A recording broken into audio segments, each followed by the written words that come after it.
Maging sa larangan ng pagmamagic, naku, good job ang mga Pilipino sa world stage, di ba? Correct, Mare. Wagi ng 17 parangal ang ilang Pinoy magicians sa International Magic Extravaganza sa Thailand. Ang mainit na balita, hatid ni Salima Refran. Ang simpleng drawing, biglang nabuhay. Ang perang papel, pwedeng maging unlimited. At ang panyo, nagpalit ng kulay. Mga miyembro sila ng Inner Magic Club of the Philippines na nag-uwi ng 17 awards mula sa Thailand International Magic Extravaganza 2023. Si Lemon Bautista, na mas kilala bilang Dashing Lemon, ang nag-champion at nakatanggap ng Grand Prix Award. Siya rin na nakakuha ng Merlin Award na pinakamataas na award na binibigay ng International Magician Society. Una talaga, sabi ko, bakit, wala akong award. Sabi ko, parang ako lang yung talo, ako lang yung hindi nanalo. So, nung in-announce na, di ko expect talaga. So yung kaba ko, napalitan na siya ng iyak, napalitan na siya ng tuwa. Kasi sobrang nakaka-overwhelm na. Kasi, sa totoo lang, mahirap kasi siyang makuha. Ang kanyang performance, pinag-isipan daw niya para maging unique. Mas pina-colorful natin siya, mas pinalinis, pinaganda, mas pinalaki. Kung dati ang nilalabas lang natin, mga 3 lang. Ngayon, naglabas tayo ng almost 60 na parasol na kakaiba.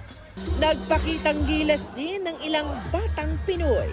Sumasaya po habang nagmamagic and kinukulitan ko po yung pagmamagic ko. Pagka-open po ng curtain, nagpalabas po ako ng butterfly. Pinalabas ko po dun yung kalapate and then yung kalapate po naging snake. Full support naman ng kanilang mga magulang. Parang sa amin, study muna. Tapos may sinalihan siyang competition. Doon namin na-realize na iba pala yung pakiramdam pag anak mo na yun nandun sa stage.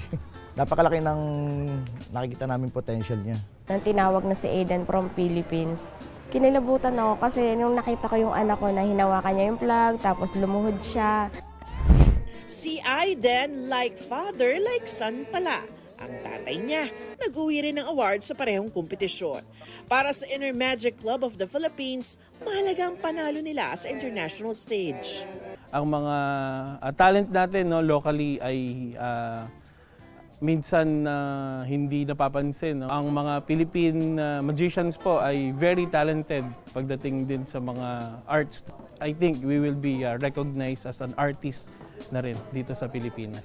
Ang good job ng mga magikero magpapatuloy sa isang fundraising event ngayong buwan para ipaayos ang libingan ng isa nilang kapwa magician na pumanaw kamakailan.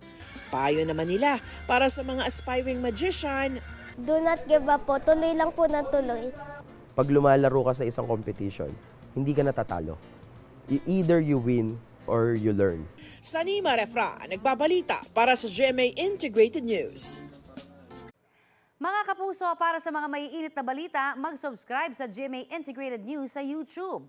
Sa mga kapuso abroad, subaybayan niyo po kami sa GMA Pinoy TV at sa www.gmanews.tv.